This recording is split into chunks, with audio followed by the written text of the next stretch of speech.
بسم الله الرحمن الرحيم.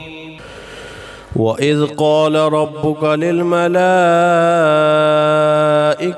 إني جاعل في الأرض خليفة قالوا أتجعل فيها من يفسد فيها ويسفك الدماء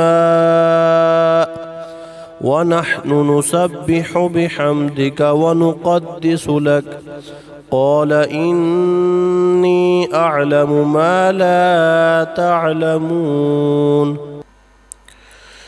وعلم آدم الأسماء كلها ثم عرضهم على الملائكة فقال أنبئوني بأسماء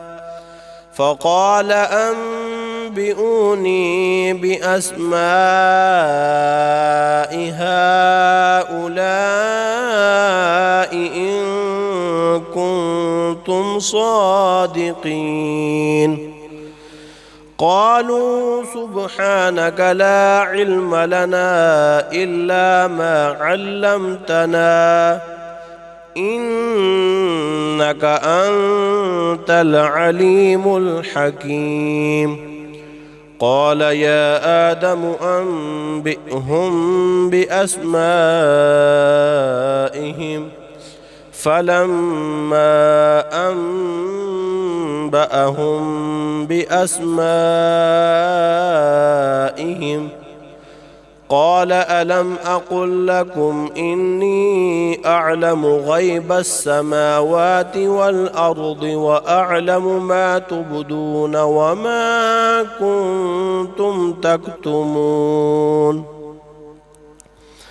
وإذ قلنا للملائكة اسجدوا لآدم فسجدوا إلا إبليس أبى واستكبر وكان من الكافرين. وقلنا يا آدم اسكن أنت وزوجك الجنة وكلا منها رغدا حيث شئتما ولا تقربا هذه الشجرة فتكونا من الظالمين.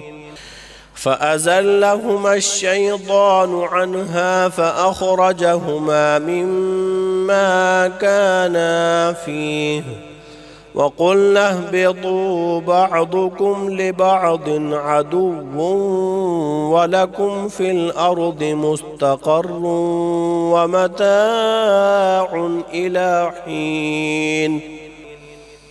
فتلقى آدم من ربه كلمات فتاب عليه إنه هو التواب الرحيم. قلنا اهبطوا منها جميعا فإما يأتينكم مني هدى فمن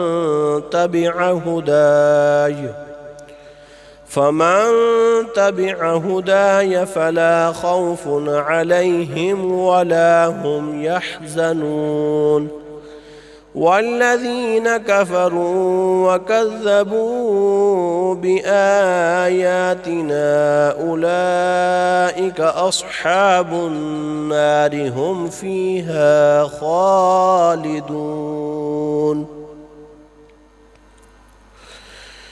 يا بني إسرائيل اذكروا نعمتي التي أنعمت عليكم وأوفوا بعهدي أوف بعهدكم وإياي فارهبون. وآمنوا بما أنزلت مصدقا لما معكم ولا تكونوا أول كافر به ولا تشتروا بآياتي ثمنا قليلا وإياي فاتقون ولا تلبسوا الحق بالباطل وتكتموا الحق وأنتم تعلمون وأقيموا الصلاة وآتوا الزكاة واركعوا مع الراكعين أتأمرون الناس بالبر وتنسون أنفسكم وأنتم تتلون الكتاب أفلا تعقلون واستعينوا بالصبر والصلاة وإنها لكبيرة إلا على الخاشعين الذين يظنون أنهم ملاقو ربهم وأنهم إليه راجعون.